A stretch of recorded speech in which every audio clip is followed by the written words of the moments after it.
नमस्कार students, exam India में आप सभी का स्वागत है। आज मैं दोबारा से आप सभी के लिए एक ऐसी पोस्ट लेकर के आया हूं जहां पे जो मैक्सिमम एज लिमिट का क्राइटेरिया होता है वो होता है 35 इयर्स। यहां पे आपसे ग्रेजुएशन की डिमांड करी जाती है। सिर्फ एक सिलेक्शन स्टेज होता है रिटन एग्जाम का, और उसके बाद इंटरव्यू है और उसके बाद आपकी ज्वाइनिंग है। तो जो यहाँ पे ज्वाइनिंग होती है ये एक गैजेटेड ऑफिसर की पोस्ट होती है, ग्रुप ए लेवल की, जिसकी स्टार्टिंग सैलरी 1.25 लाख के आसपास होती है। अगर आपने मेरी एपीएफसी वाली वीडियो नहीं देखी है जहां पे मैंने असिस्टेंट प्रोविडेंट फंड कमिश्नर के बारे में हर एक चीज बताया है, तो आई आइकन पर क्लिक करके आप वो वीडियो देख सकते हैं जो कि इक्विवेलेंट पोस्ट है। यहाँ पे हम लोग बेसिकली असिस्टेंट लेबर कमिश्नर के बारे में बात करेंगे। अब ये असिस्टेंट लेबर कमिश्नर की जो पोस्ट होती है ये यूपीएससी डायरेक्ट लेकर के नहीं आती। यूपीएससी का जो नोटिफिकेशन आता है वो सेंट्रल एनफोर्समेंट लेबर ऑफिसर का आता है, जिसके अंदर कुछ पोस्ट मेंशन होती है। और इन पोस्ट में जो सबसे चार्मिंग होता है वो होता है एएलसी का पोस्ट। ये बिल्कुल वैसे ही है जैसे आप सिविल सर्विस एग्जाम का प्रिपरेशन करते हैं तो उसके अंदर बहुत सारी पोस्ट होती हैं, लेकिन जो मोस्ट चार्मिंग होता है वो होता है आईएएस यानी कि कलेक्टर की जॉब। उसी तरीके से आपको यहाँ पे जो है एएलसी की पोस्ट दिखेगी। हम लोग इस वीडियो में जो इंपॉर्टेंट नोटिफिकेशन के पॉइंट होंगे उसे जानेंगे कि नोटिफिकेशन के अंदर क्या-क्या चीजें हैं जो आपको ध्यान में रखना है। अगर आप इसका प्रिपरेशन करना चाहते हो तो ऑब्वियस है कि एक डेडिकेशन चाहिए। जितना चार्म आपको यहाँ दिख रहा है उससे कई गुना ज्यादा मेहनत होती है जब आप उसके लिए लगते हो उसके प्रिपरेशन में। तो बेसिकली एग्जाम पैटर्न क्या है, सिलेबस किस तरीके से यहाँ पे डिफाइन करा गया है, जॉब प्रोफाइल कैसी होती है, सैलरी स्ट्रक्चर क्या होता है, प्रमोशन किस तरीके से यहाँ पे होता है, इन सब पॉइंट को हम लोग डिस्कस करेंगे। तो अगर आप सीरियसली एएलसी को टारगेट करना चाहते हैं तो ये वीडियो पूरा देखना है। और उससे भी पहले आपको इस चैनल को सब्सक्राइब करना है, क्योंकि एक भी इंपॉर्टेंट अपडेट आपकी मिस हो जाएगी तो कहीं ना कहीं आप पीछे रह जाओगे। ठीक है, तो जो भी जेन्यून चीजें हैं वो मैं आप सभी के लिए लेकर के आता हूँ। ठीक है, अगेन आपको अगर ये लग रहा है कि इसका नोटिफिकेशन अभी आ चुका है तो ये इसका नोटिफिकेशन आया नहीं है, लेकिन आने वाला है। अब ये आने वाला कब है तो वो मैं आपको इस वीडियो में बताऊंगा। लेकिन आप समझ लो, अगर आपको इसका प्रिपरेशन करना है तो एटलीस्ट आपको 6 महीने का अपना समर्पण देना पड़ेगा डेडिकेशन के साथ, तब जाकर के आप इसका सिलेबस कवर कर पाएंगे। चलो स्टार्ट करते हैं। सबसे पहले जो मैं पोस्ट के बारे में बात कर रहा हूं वो है असिस्टेंट लेबर कमिश्नर की पोस्ट, एएलसी की पोस्ट।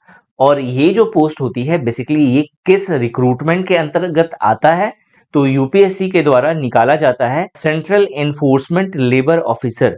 ठीक है, इसका रिक्रूटमेंट आता है, उसके अंदर आपको एएलसी का रिक्रूटमेंट दिखेगा। इस बार की जो वैकेंसी आने वाली है वो टेंटेटिव 25 से 35 तक है।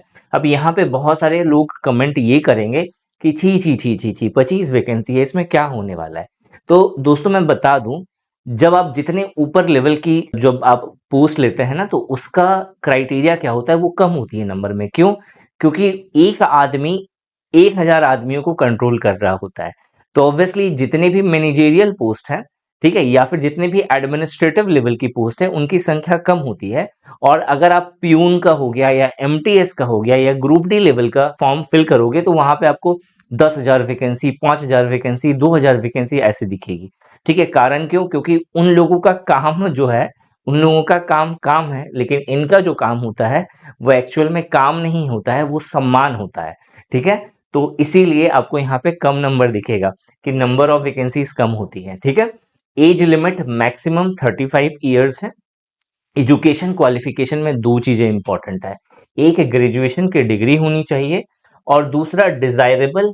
ये कभी कभी डिजायरेबल होता है और कभी कभी, जैसे लास्ट टाइम देखा जाए तो उसने इसेंशियल कर दिया था। क्या इसेंशियल करा था कि भाई आपके पास ग्रेजुएशन की डिग्री तो होनी ही चाहिए, इसके अलावा आपका लेबर वेलफेयर में या फिर इंडस्ट्रियल रिलेशन में या फिर एनफोर्समेंट लॉ में या फिर सोशल वर्क में या फिर एचआर में यानी ह्यूमन रिसोर्स में आपका डिप्लोमा होना चाहिए। अब यहाँ पे इस क्राइटेरिया को समझना जरूरी है। अगर आपका डिप्लोमा नहीं है, लेकिन अगर आपने ऑनर्स की डिग्री ली हुई है यानी ग्रेजुएशन करा हुआ है लेबर वेलफेयर से या फिर इंडस्ट्रियल रिलेशन से, या फिर आप लॉ ग्रेजुएट हैं, या फिर आपका सोशल वर्क में किसी तरह का ग्रेजुएशन है, या फिर आपने मैनेजमेंट की पढ़ाई करी हुई है और उसमें एचआर टॉपिक है, तो उस केस में आपको डिप्लोमा की जरूरत नहीं पड़ती। अदर केसेस में अगर आपका सिंपल ग्रेजुएशन है तो आपको ये डिजायरेबल क्वालिफिकेशन, ये आप जितनी जल्दी हो सके उतनी जल्दी आसपास के कोई भी इंस्टीट्यूशन से आप ये डिप्लोमा ले सकते हैं। ठीक है, अब ये डिप्लोमा के ऊपर में अगर आप चाहते हो कि मैं एक सेपरेट वीडियो बनाऊं जहां पे मैं इन सब डिप्लोमा को आप कहां से एक्वायर कर सकते हैं उसे बताऊं, तो आप कमेंट सेक्शन में आप कमेंट करके जरूर बताना, मैं उसके ऊपर में सेपरेट वीडियो लेकर के आऊंगा। अब जो नोटिफिकेशन है वो जुलाई एंड तक एक्सपेक्टेड है कि जुलाई एंड तक आपको इसका नोटिफिकेशन दिख सकता है यूपीएससी के साइट पे। सिलेक्शन प्रोसेस में सिर्फ एक एग्जाम होता है और उसके बाद इंटरव्यू होता है।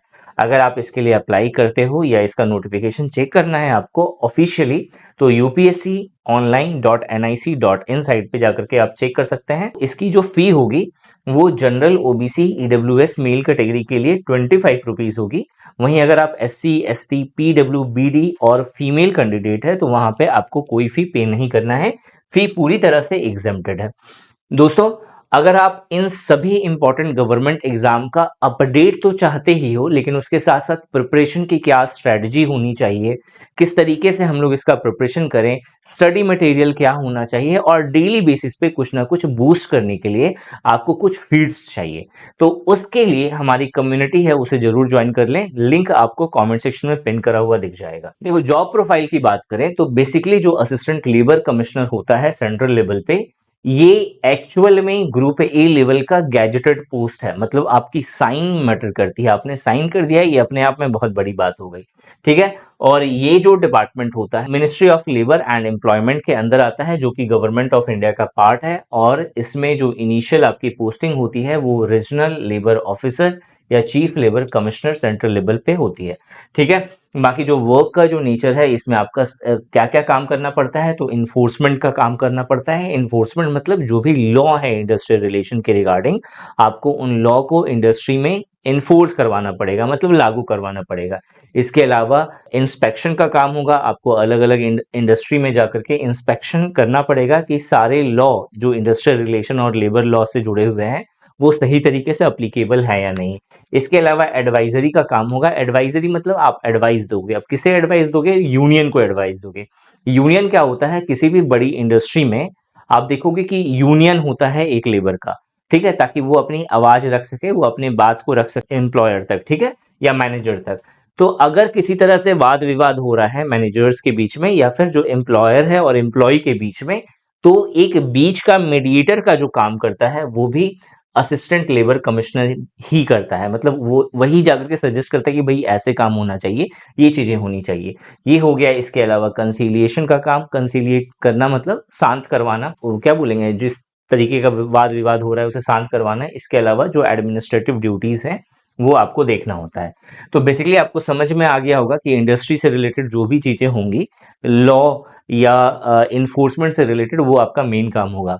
सैलरी की बात करें तो यहाँ पे आप देखो 7th पे कमीशन के अकॉर्डिंग अभी सैलरी चल रही है, लेकिन जब आप फॉर्म फिलअप करोगे और आपका जब ज्वाइनिंग होगा उस समय आपको 8th पे कमीशन के अकॉर्डिंग सारी चीजें मिलेंगी।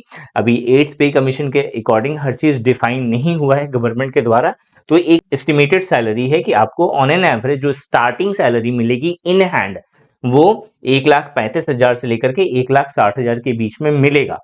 अब 7th पे कमीशन के अकॉर्डिंग जो अभी सैलरी मिल रही है अगर उसे देखें तो आपका जो बेसिक पे है वो है 56,100 रुपए। उसमें DA, HRA, TA और भी अदर अलावेंस है, इन सबको ऐड कर देंगे तो ग्रॉस सैलरी जो है अभी 1,05,000 से लेकर के 1,15,000 के बीच में आती है, जिसमें कुछ टैक्स वगैरह सब या PF वगैरह सब डिडक्ट होता है। अगर उसे डिडक्ट कर दिया जाए तो जो इन हैंड सैलरी स्टार्टिंग की बनती है वो 90,000 से लेकर के 1,00,000 के बीच की बनती है। ठीक है, ग्रोथ एंड प्रमोशन की बात करें तो जब आपका सिलेक्शन हो जाता है तो जो फर्स्ट पोस्ट आपको मिलती है वो होती है ALC की, यानी कि असिस्टेंट लेबर कमिश्नर की। इसके बाद 5 से 7 साल के बाद जो है आपका पहला प्रमोशन होता है जो कि होता है रीजनल लेबर कमिश्नर का। इसके बाद आप डिप्टी चीफ लेबर कमिश्नर बनते हैं, उसके बाद एडिशनल चीफ लेबर कमिश्नर बनते हैं और फाइनली आप चीफ लेबर कमिश्नर की पोस्ट पे आप रिक्रूट होते हैं। ठीक है, जो लास्ट पोस्ट है उसका जो लेवल है वो है 15, मतलब 15th लेवल का आपको पे मिलता है और बहुत बड़ी बात है 2 के आसपास आपकी सैलरी होगी, उससे भी ज्यादा होगी। ठीक है, अगर 8th पे कमीशन आ गया तो सिलेक्शन प्रोसेस की बात करें तो यहाँ पे पहला एक रिक्रूटमेंट टेस्ट होगा। रिक्रूटमेंट जो टेस्ट होगा वो objective type of written exam होगा, मतलब आपसे ऑब्जेक्टिव क्वेश्चंस पूछे जाएंगे। ओएमआर शीट पे आपको पेपर देना है, ऑफलाइन मोड में कंप्लीटली होगा। 300 मार्क्स का यहाँ पे आपका पूरा पेपर होगा। 2 घंटा आपको समय मिलेगा। 120 मल्टीपल चॉइस क्वेश्चंस होंगे और नेगेटिव मार्किंग 1/3 की होगी। अगर आप इसे क्वालिफाई करते हैं तो आपका इंटरव्यू होगा जो यूपीएससी के द्वारा कंडक्ट करवाया जाएगा और ये 100 मार्क्स का होगा। अब यहाँ पे जो फाइनल सिलेक्शन के लिए वेटेज यहाँ पे रखा गया है कि जो आपका आरटी है, रिक्रूटमेंट टेस्ट है, उसमें आपका 75% और इंटरव्यू से आपका 25% इसके बिहाफ पे आपका मेरिट बनेगा। ठीक है। और यहाँ पे अगर आप यूआर कैटेगरी से बिलोंग करते हैं तो इंटरव्यू में आपको 50% नंबर लेकर के आने जरूरी है। अगर आप ओबीसी से बिलोंग करते हैं तो 45 नंबर लेकर के आना जरूरी है। अगर आप एससी एसटी या पीडब्ल्यूबीडी कैंडिडेट से जुड़े हैं तो आपका जो मार्क्स है, मिनिमम मार्क्स इंटरव्यू में, वो 40 होना चाहिए। अब एग्जाम पैटर्न की बात करें तो जो यहाँ पे देखोगे रिटर्न एग्जाम है, ठीक है, वो मैंने आपको बता दिया कि एमसीक्यू बेस्ड होता है पूरा का पूरा, और इंग्लिश और हिंदी दोनों मीडियम के स्टूडेंट्स इसे अटेम्प्ट कर सकते हैं क्योंकि पेपर इंग्लिश और हिंदी दोनों में रहता है एक्सेप्ट इंग्लिश के क्वेश्चंस। ठीक है। अब अगर आप इसका सिलेबस देखोगे तो आपको यहाँ पे जनरल इंग्लिश है, industrial relation and social security है, current events and development issues है। डेवलपमेंट इश्यूज के अंदर आपको ज्योग्राफी या ह्यूमन डेवलपमेंट वाला टॉपिक भी इंक्लूड करा गया है। Labour laws and industrial relation आपको यहाँ पे पढ़ना है। ठीक है, ये 2 बार हो गया। ठीक है, यहाँ पे industrial relation and labour laws, यहाँ पे सिर्फ सोशल सिक्योरिटी होगा। इंडस्ट्रियल रिलेशन दोबारा से यहाँ पे घुस गया, माफ करना, प्रिंटिंग मिस्टेक है, मतलब जिसने भी टाइप करा है उसने मिस्टेक करा है। ठीक है, इंडियन पॉलिटी एंड कॉन्स्टिट्यूशन है, general mental ability and quantitative aptitude के क्वेश्चंस पूछे जाएंगे, इंडियन इकोनॉमी होगा, जनरल साइंस एंड कंप्यूटर होगा। इसके अलावा भी कुछ और टॉपिक है जैसे अकाउंटिंग एंड ऑडिटिंग भी पूछी जाती है इसके अंदर। और भी चीजें जो है आप देखोगे कि ईपीएफसी के सिमिलर जो है सिलेबस आपको यहाँ पे कवर करना होता है। अगर आपने वो वीडियो नहीं देखी है तो आई आइकन पर क्लिक करके अगेन वो वीडियो जरूर देखें क्योंकि एपीएफसी भी आने वाला है। तो आप यहाँ पे तीनों चीजों का प्रिपरेशन कर सकते हैं, मतलब एक्चुअल में जो industrial relation and labour law से जुड़ा हुआ है या ईपीएफओ से जुड़ा हुआ है, यहाँ पे 3 इंपॉर्टेंट एग्जाम्स हैं या 3 इंपॉर्टेंट जॉब प्रोफाइल होती है जिसका नोटिफिकेशन रेयर है। मतलब आप देखोगे तो फ्रिक्वेंटली नहीं आता है, लेकिन जब भी आता है वो 4 चांद लगा देता है स्टूडेंट के करियर में, क्योंकि इसकी बात ही कुछ अलग है। सबसे पहले भीड़ नहीं मिलती क्योंकि बहुत कम लोग जानते हैं। दूसरा, अगर आप सीरियसली प्रिपरेशन कर रहे हो, ठीक है, पहले भी आपने प्रिपरेशन करा हुआ है और प्रिपरेशन करते हुए आ रहे हो, होपफुल हो, आपका एटीट्यूड एक ऑफिसर वाला है, तो बहुत आराम से इसमें सिलेक्शन हो जाता है। ठीक है। अब इसके अंदर कौन कौन सी पोस्ट होती है, एक ईओ एंड एओ की। ईओ यानी कि इन्फोर्समेंट ऑफिसर, देखो सब में ऑफिसर आ रहा है। एओ यानी अकाउंट्स ऑफिसर। ठीक है, ये लास्ट जो है आई थिंक 2023 में आया है, उसके बाद अभी तक नहीं आया है, तो इस ये भी आ सकता है। ठीक है, आने के कुछ भी आ सकता है और वैकेंसी भी खाली है, लेकिन ये कब आएगा ये कोई नहीं बता सकता। एएलसी जो है लास्ट 2021 में आया है, तो 110% चांसेस है कि इस बार एएलसी आए। ठीक है, और आएगा, आपको जुलाई तक में दिख जाना चाहिए। ठीक है, बाकी अगर डिले हुआ तो वो एडमिनिस्ट्रेशन का पार्ट है, उसमें मैं आपको कुछ नहीं कर सकता। प्रिपरेशन आपका पार्ट है, आपको प्रिपरेशन करते रहना है क्योंकि जब भी आएगा आपको समय कम मिलेगा और उतने कम समय में आप कभी भी प्रिपरेशन नहीं कर सकते। तो एटलीस्ट 6 मंथ का डेडिकेशन चाहिए और 6 मंथ से पहले ही आ जाएगा, बहुत पहले आ जाएगा, 6 महीने में तो पेपर भी हो जाएगा। ठीक है, तो इस चीज का ध्यान रखिएगा। तो आपको क्या करना है, अभी आपको पूरा का पूरा सिलेबस मैंने बताया है एपीएफसी का, अगर वो वीडियो नहीं देखी है तो देखना है। और बाकी अगर आप इसका प्रिपरेशन करना चाहते हैं, चाहे आप ईओ और एओ का करें, चाहे आप एपीएफसी का करें, चाहे एएलसी का करें, तो इन तीनों के केस में अगर आप डेडिकेशन के साथ प्रिपरेशन करना चाहते हैं तो निशांत ई एकेडमी का एप्लीकेशन है प्ले स्टोर पे, आप उसे डाउनलोड कर लीजिए, जहां पे हम लोग ईपीएफओ का स्पेशल कोर्स लॉन्च कर रहा है हम लोगों ने, जहां पे आपका तीनों का प्रिपेयर एक साथ हो रहा है। अभी अब जिसका भी आएगा उसके अकॉर्डिंग से फिर सिलेबस को मॉडिफाई कर दिया जाएगा। ठीक है, आपको अगर और डिटेल चाहिए तो ये हमारा व्हाट्सएप नंबर है, व्हाट्सएप नंबर पे कॉल कर सकते हो, ये आप कॉल करके हमारे एग्जीक्यूटिव से बात कर सकते हैं ऊपर वाले नंबर पे, और इस चैनल को सब्सक्राइब कर लेना ताकि कोई भी इंपॉर्टेंट अपडेट आपके मिस ना हो। Thanks for watching this video and wish you good luck for your paper.